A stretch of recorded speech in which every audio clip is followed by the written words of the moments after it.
Assalamualaikum warahmatullahi wabarakatuh. Yang terhormat Bapak Ibu dosen penguji uji kinerja pada PBG Transformasi Plus tahun 2025. Perkenalkan, nama saya Pairan, mahasiswa PBG dalam jabatan batch 4 tahun 2025 dari LPTK UIN Dato Karama Palu dengan nomor induk mahasiswa 2517260. Pada hari ini, Selasa tanggal 20 Januari tahun 2026, saya akan melaksanakan praktek pembelajaran pada penilaian uji kinerja di Madrasah Sanawiyah Wana Mukti pada mata pelajaran SKI atau Sejarah Kebudayaan Islam di kelas 9 dengan materi sejarah Islam di Indonesia. Terima kasih, selamat menyaksikan. Wassalamualaikum warahmatullahi wabarakatuh.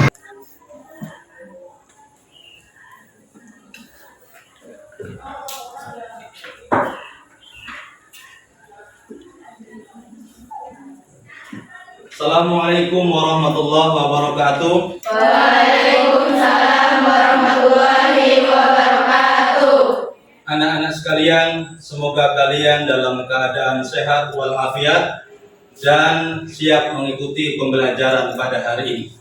How are you today? Apa kabar kalian semua hari ini? Alhamdulillah, luar biasa, tetap semangat, Allahu Akbar. Semoga kalian senantiasa diberikan kesehatan dan semangat dalam menuntut ilmu. Sebelum kita memulai pembelajaran hari ini, mari kita berdoa terlebih dahulu.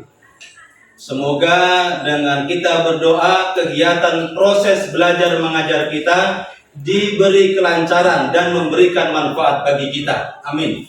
Untuk itu, kepada Zilviana, Bapak persilakan untuk memimpin doa. Doa diawali dengan membaca suratul Fatihah. Kepada Zilviana, Bapak persilakan untuk memimpin doa. Silakan. Teman-teman, sebelum belajar, mari kita berdoa dimulai. Bismillahirrahmanirrahim. Raditu billahi rabba wa bil islami dina wa bil muhammadin nabiyya wa rasulah. Rabbi zidni ilman warzuqni fahman. Amin ya rabbal alamin. Baik, terima kasih. Bapak akan melakukan presensi kehadiran. Silakan menjawab ketika nama kalian Bapak panggil. Ada Zilviana Muazzizah, Hadir. ada Fadilah Herawati, Hadir. ada Syifa Zahro Hafizah, ada Tasya Aulia, Hadir. ada Sofi Kamilatun Ni'mah, ada Kamilatun Fatimah Zahro, ada Dinda, Dea Aulia, Sri Wulandari, Latifatul Ma'arifah, Dwi Alfianti, Anissa Tri Ramadhani, Alia Nur Aini, Aisyah, Fani Ayub Safitri, kemudian Latifatul Ma'arifah, Miska Andini, Sifia Ramadhani Mili, Nur Anissa, Sofiatun Husna. Sebelum kita memulai pembelajaran, marilah kita menyanyikan lagu wajib nasional sebagai wujud rasa cinta kita kepada tanah air. Dan lagu nasional yang akan kita nyanyikan adalah lagu Sabang Sampai Merauke. Silakan Bapak, persilakan kepada kalian untuk berdiri sejenak untuk menyanyikan salah satu lagu nasional.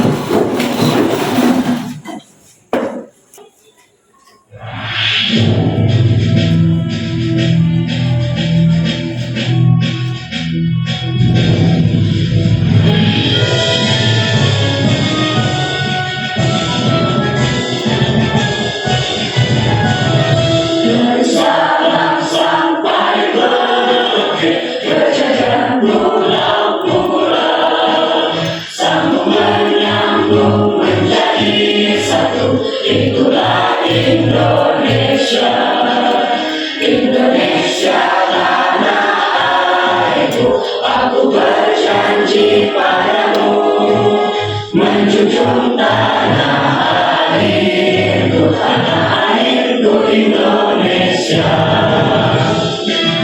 Untuk mengawali pembelajaran kita hari ini, Bapak akan bertanya kepada kalian.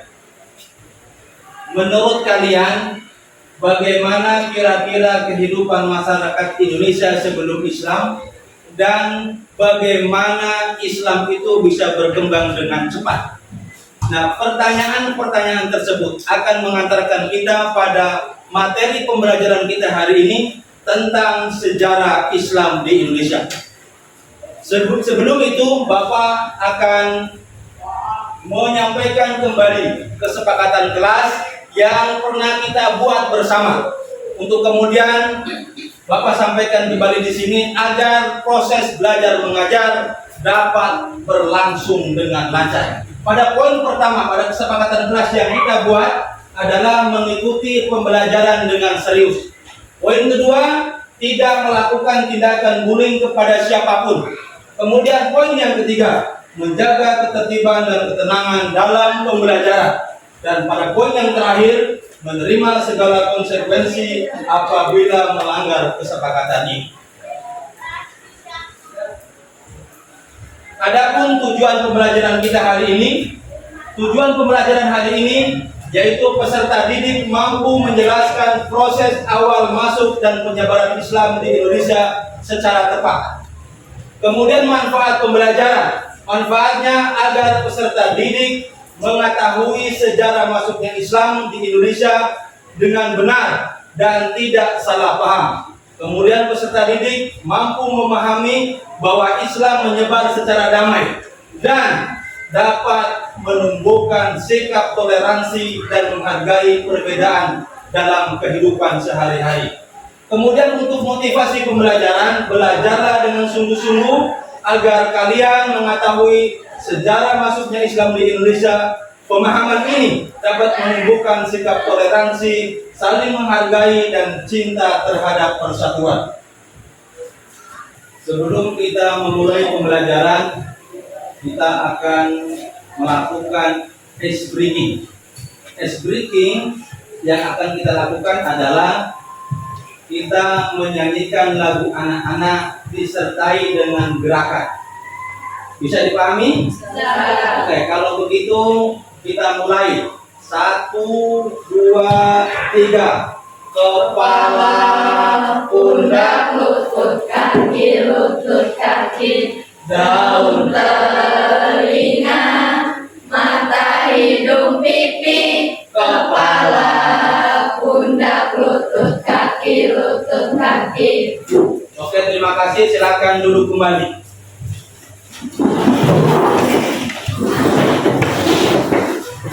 Kemudian masuk pada kegiatan inti.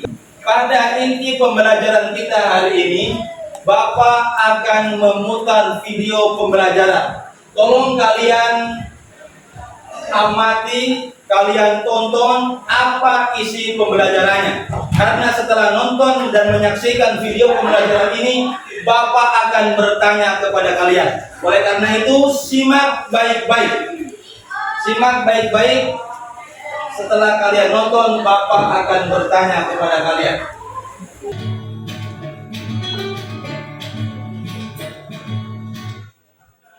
Assalamualaikum warahmatullahi wabarakatuh. Bismillah, alhamdulillah, wassalatu wassalamu ala rasulillah, amma ba'du.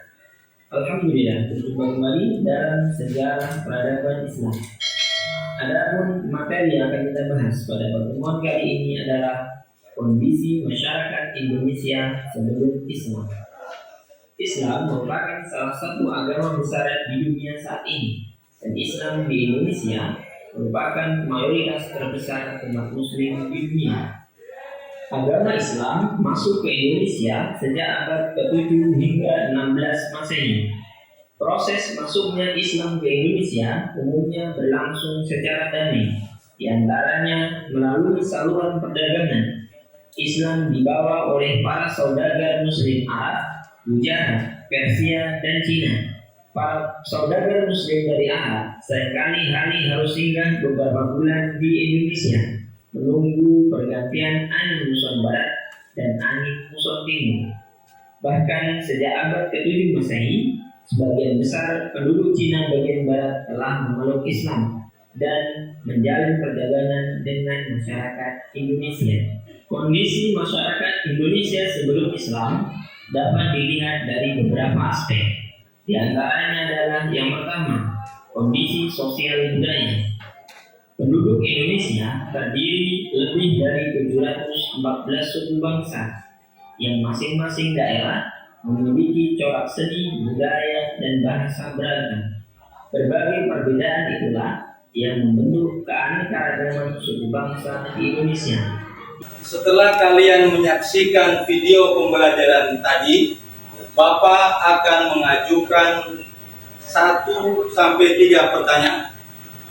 Pertanyaan yang pertama, jelaskan keadaan masyarakat Indonesia dari segi kepercayaan dan agama sebelum Islam masuk ke Nusantara. Silakan siapa yang mau jawab, angkat tangan. Oke, kalau begitu karena mengangkat tangan semua, Bapak bingung siapa yang mau menjawab, Bapak akan tunjuk 1 yang menjawab. Si Andini, silakan untuk menjawab. Perkenalkan, nama saya Rizka Andini. Berdasarkan video yang saya lihat, saya akan menjawab pertanyaan tersebut. Jawabannya sebagian berikut. Keadaan masyarakat Indonesia dari segi kepercayaan dan agama sebelum Islam masuk ke Nusantara. Sebelum Islam masuk, masyarakat Indonesia menganut kepercayaan animisme dan humanisme, yaitu kepercayaan terhadap nenek moyang dan kekuatan alam. Selain itu, agama Hindu dan Buddha juga berkembang, terutama di wilayah yang dipengaruhi kerajaan besar seperti Kutai, Kartanegara, Sriwijaya, dan Majapahit. Sekian jawaban dari saya. Silakan duduk. Beri tepukan yang meriah. Untuk pertanyaan selanjutnya pada poin yang kedua, setelah kalian menyaksikan video seputar pembelajaran tadi, pertanyaannya adalah bagaimana kondisi masyarakat Indonesia sebelum Islam masuk. Jadi siapa lagi kira-kira yang mau menjawab pertanyaan nomor 2 ini? Silakan. Masya Allah, luar biasa, masih semangat, masih ingin menjawab pertanyaan-pertanyaan yang Bapak ajukan.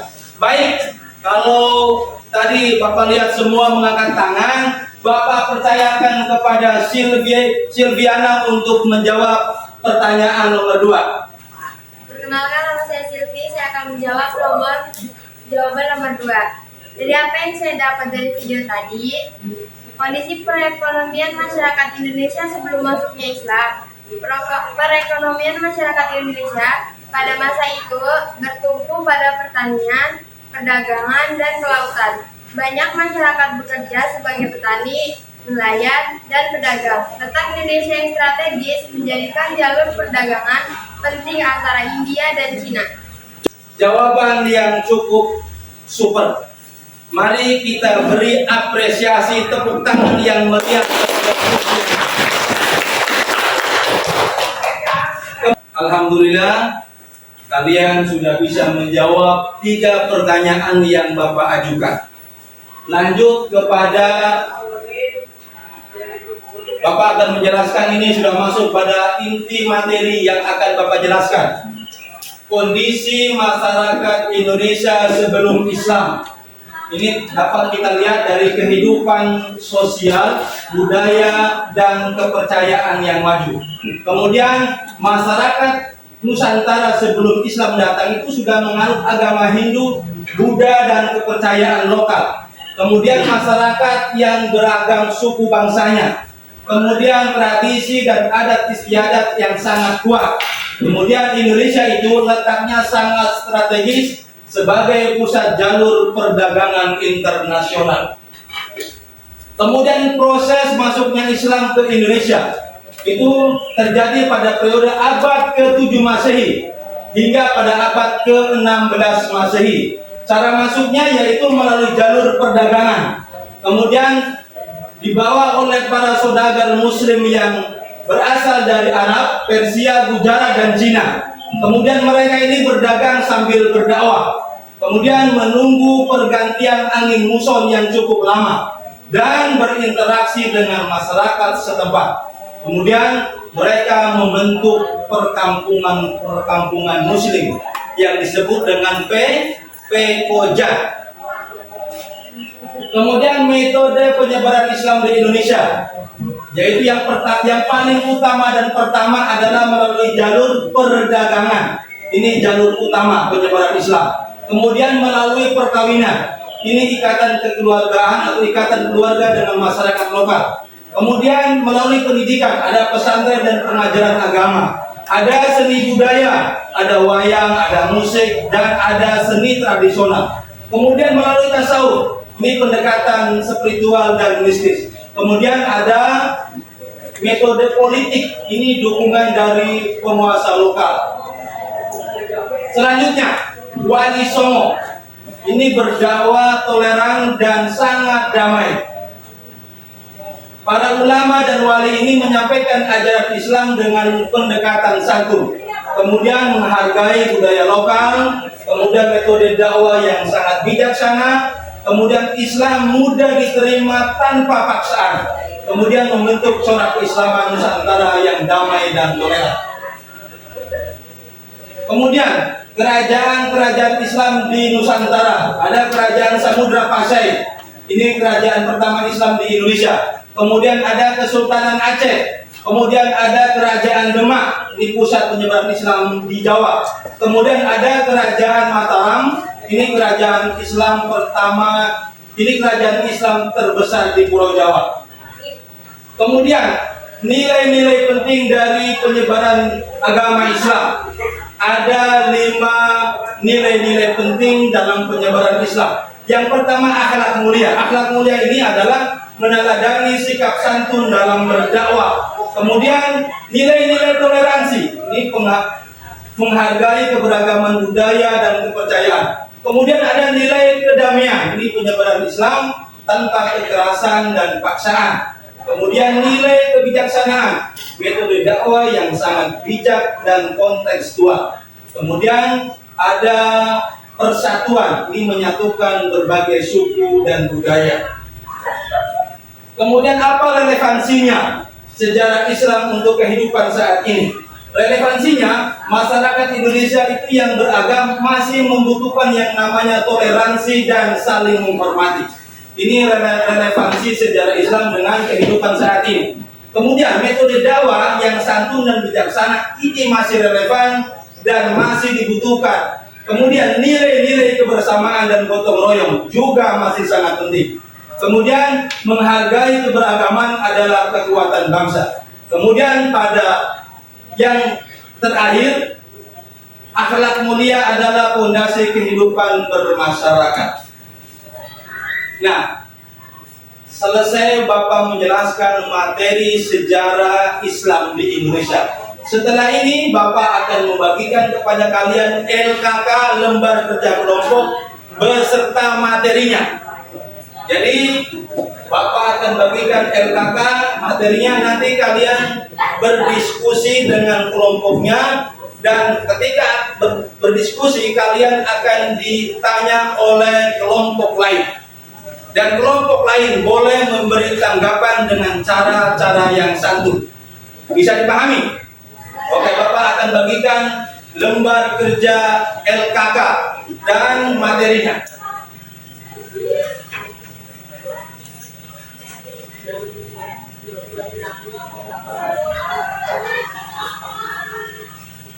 Untuk LKK yang Bapak bagikan tadi, itu kalian akan mendiskusikan bersama kelompoknya. Kemudian setelah hasil diskusi kalian, itu akan mempresentasikan hasil diskusinya. Nanti akan ada sesi tanya jawab. Kemudian kelompok lain itu bisa memberikan apresiasi, tanggapan atau jawaban dengan bahasa yang santun. Bisa. Kemudian untuk pengembangan dan penyajian hasil itu masing-masing kelompok akan mempresentasikan hasil diskusinya masih sama. Kemudian juga memberi tanggapan dengan bahasa yang satu juga masih sama. Kalau begitu, Bapak akan persilakan kepada kelompok pintar untuk membacakan hasil diskusi atau memaparkan materi diskusi, kemudian yang akan ditanggapi oleh kelompok hebat ataupun kelompok jenius. Kami persilakan kepada kelompok pintar untuk membacakan materinya. Perkenalkan, saya dari kelompok pintar. Di sini saya berdiri sebagai ketua kelompok. Nama saya Zilfi, di sebelah kanan saya ada Tasya, di sebelah kiri saya ada Siva, Gila, Sofi, dan Kamila. Saya akan mulai membacakan materi. Proses awal masuk dan penyebaran Islam di Indonesia. Islam masuk ke Indonesia sejak abad ke-7 hingga abad ke-16 Masehi dan berlangsung secara damai. Proses ini tidak terjadi secara tiba-tiba, melainkan melalui interaksi yang panjang antara penduduk Nusantara dengan para pedagang dan pendakwa Muslim dari berbagai wilayah. Sebelum Islam datang, masyarakat Indonesia telah memiliki kehidupan sosial, budaya, dan kepercayaan yang maju. Mereka menganut agama Hindu, Buddha, serta kepercayaan lokal. Hidup dalam masyarakat yang beragama suku bangsa, serta memiliki tradisi dan adat istiadat yang kuat. Letak Indonesia yang strategis menjadikannya pusat jalur perdagangan internasional, sehingga banyak perdagangan asing datang dan menetap. Proses masuknya Islam ke Indonesia terutama melalui jalur perdagangan. Para saudagar Muslim dari Arab, Persia, Gujarat, dan Cina datang berdagang sambil berdakwah. Karena menunggu angin muson, mereka tinggal cukup lama dan berinteraksi dengan masyarakat setempat. Dari sinilah muncul perkampungan-perkampungan Muslim yang menjadi pusat penyebaran Islam. Selain perdagangan, penyebaran Islam juga dilakukan melalui perkawinan, pendidikan, seni budaya, tasawuf, serta politik. Para ulama dan wali menyampaikan ajaran Islam dengan pendekatan yang santun dan menghargai budaya lokal. Metode dakwah yang bijaksana ini membuat Islam mudah diterima oleh masyarakat tanpa paksaan. Dengan cara-cara tersebut, Islam berkembang pesat dan membentuk corak keislaman Nusantara yang damai, toleran, dan selaras dengan budaya setempat. Proses ini menjadi teladan bahwa dakwah Islam mengedepankan akhlak mulia, kebijaksanaan, dan persatuan. Terima kasih.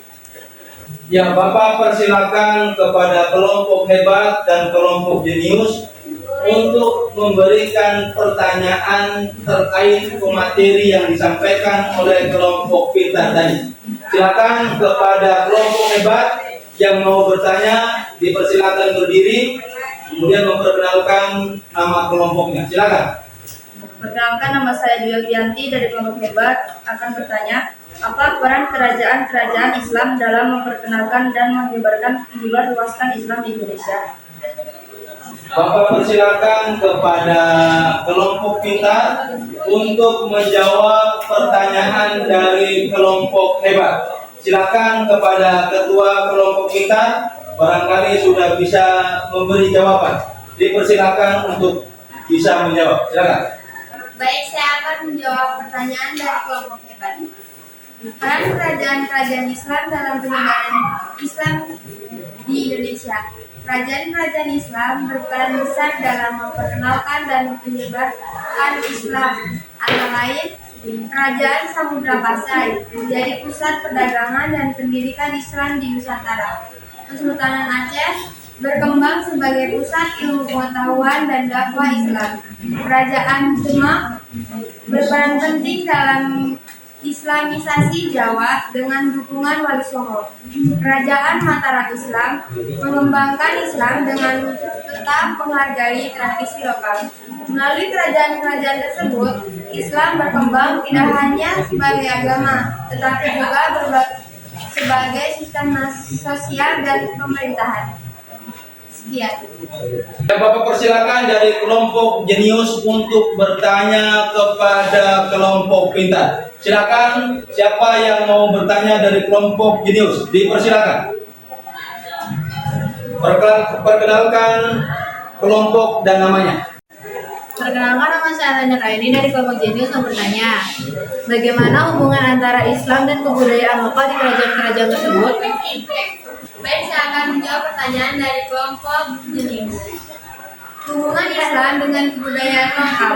Islam di Indonesia berkembang secara akulturatif, yaitu menyatu dengan budaya lokal tanpa menghilangkan nilai Islam. Contohnya, seni, wayang kulit, dan gamelan digunakan sebagai media dakwah. Arsitektur. Masjid kuno seperti Masjid Demak memiliki atap tumpang khas budaya Jawa. Bahasa. Banyak kosakata Arab diserap ke dalam bahasa daerah dan bahasa Indonesia. Hal ini menunjukkan bahwa Islam menghargai budaya lokal selama tidak bertentangan dengan ajaran Islam. Sekian. Oke, kalian ada yang mau menanggapi atas jawaban kelompok pintar? Kalau tidak ada, mari kita beri tepukan yang meriah untuk kelompok pintar. Untuk selanjutnya, yang akan mempresentasikan dari kelompok jenius, yaitu mempresentasikan hasil diskusi terkait dengan peran Wali Songo. Jadi kepada kelompok jenius dipersilakan untuk menampilkan hasil diskusinya. Dipersilakan kepada kelompok jenius. Perkenalkan, nama saya Aisyah. Di sini saya berdiri sebagai ketua dari kelompok jenius. Di sini saya akan memperkenalkan anggota kelompok saya. Di sebelah kanan saya ada Sofi, di sebelah kiri saya ada Willy, Alia, dan juga Dini. Di sini kami akan mempresentasikan hasil diskusi kami, yaitu peran Wali Songo dalam penyebaran Islam yang toleran dan damai di Indonesia.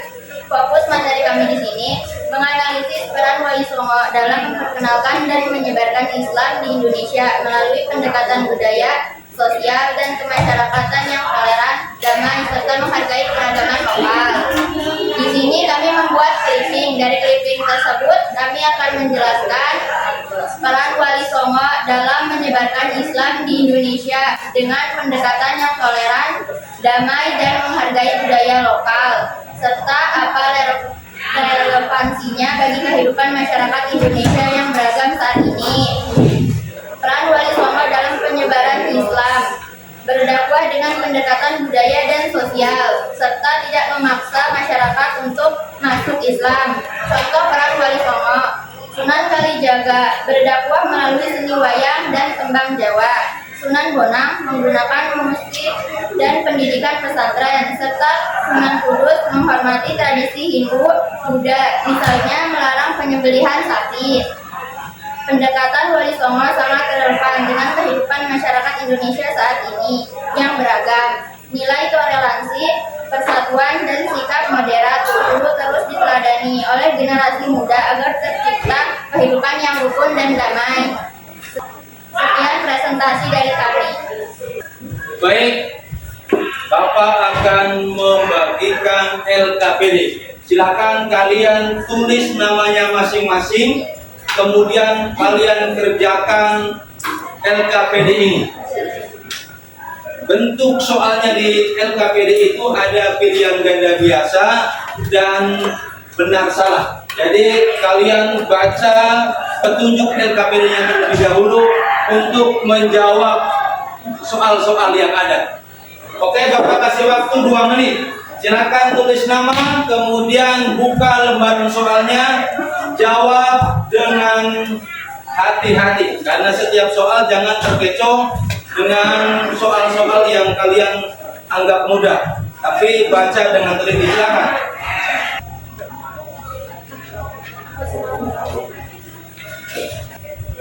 Sudah selesai semua? Sudah. Oke. LKPD yang kalian kerjakan, soal-soal di dalam LKPD yang kalian kerjakan itu, silakan kita jawab sama-sama. Kita jawab sama-sama soal pertama sampai soal terakhir. Silakan kalian checklist bila jawaban itu benar dan disilang ketika jawaban itu salah.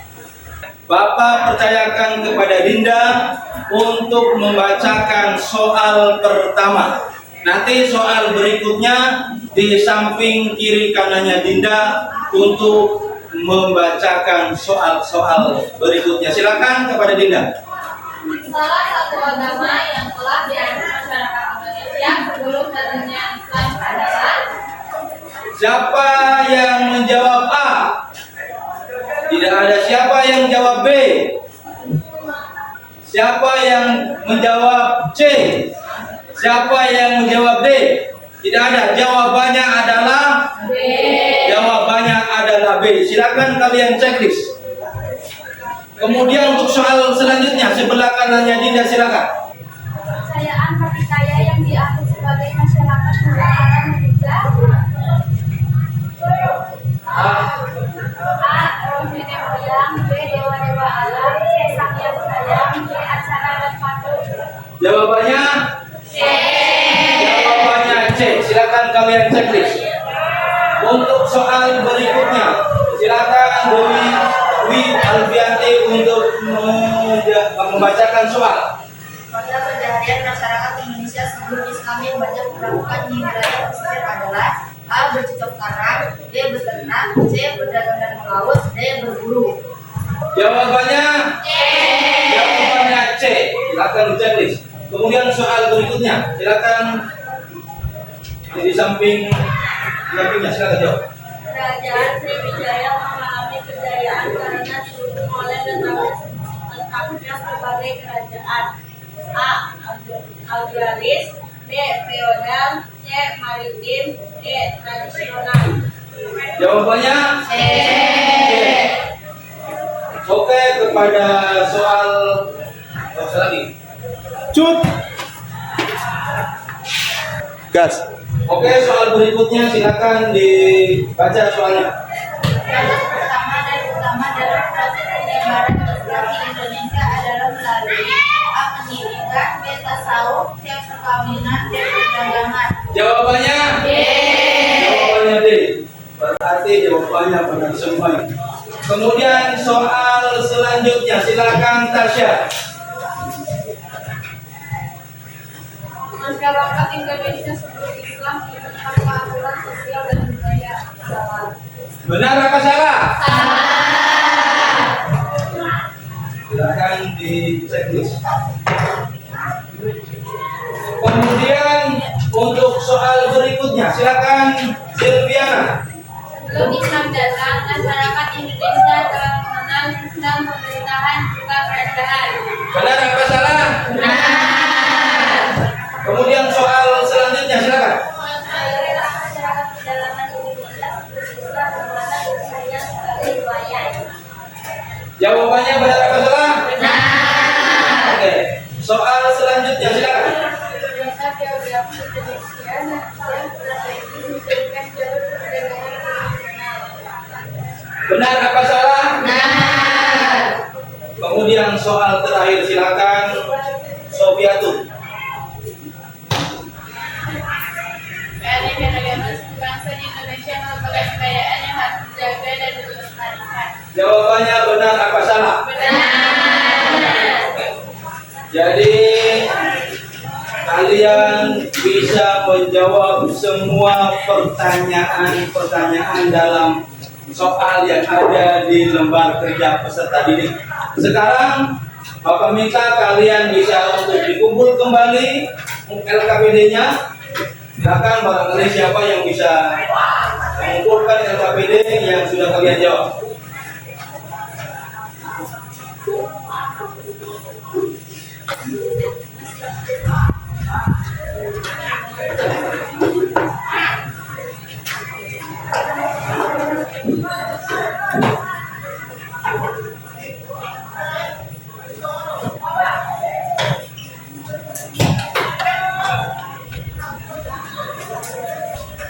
Oke, kita sekarang sudah berada di penghujung pembelajaran kita. Perlu kita simpulkan materi pembelajaran hari ini, dan kesimpulannya adalah bahwa Islam masuk ke Indonesia secara damai melalui berbagai jalur. Kemudian metode dakwah yang santun dan menghargai budaya lokal.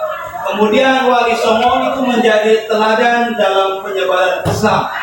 Nilai toleransi dan keberagaman adalah kekuatan Indonesia. Sejarah ini relevan untuk kehidupan bermasyarakat saat ini. Mari kita teladani akhlak mulia, kebijaksanaan, persatuan dalam kehidupan sehari-hari. Sebagai refleksi, Bapak akan bertanya kepada kalian, apa bagian paling menarik dari pembelajaran hari ini?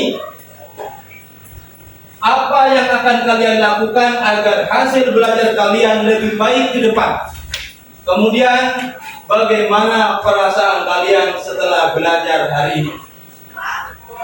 Untuk pertemuan kita selanjutnya masih akan membahas sekitar sejarah Islam di Indonesia, tapi pertemuan minggu depan kita membahas masalah teori masuknya Islam di Indonesia. Mari kita sama-sama tutup pertemuan kita hari ini dengan sama-sama kita mengucapkan hamdalah, alhamdulillah. Ilmu adalah doa yang jatuh ke hati. Dalam diskusi yang tulus, Allah menitipkan cahaya dan menautkan jiwa-jiwa yang mencari kebenaran. Terima kasih atas kebersamaan dalam menuntut ilmu. Semoga setiap kata menjadi zikir, setiap pertemuan bernilai ibadah, dan setiap langkah diridhoi oleh Allah. Sekian pertemuan kita hari ini. Bapak akhiri, assalamualaikum warahmatullahi wabarakatuh.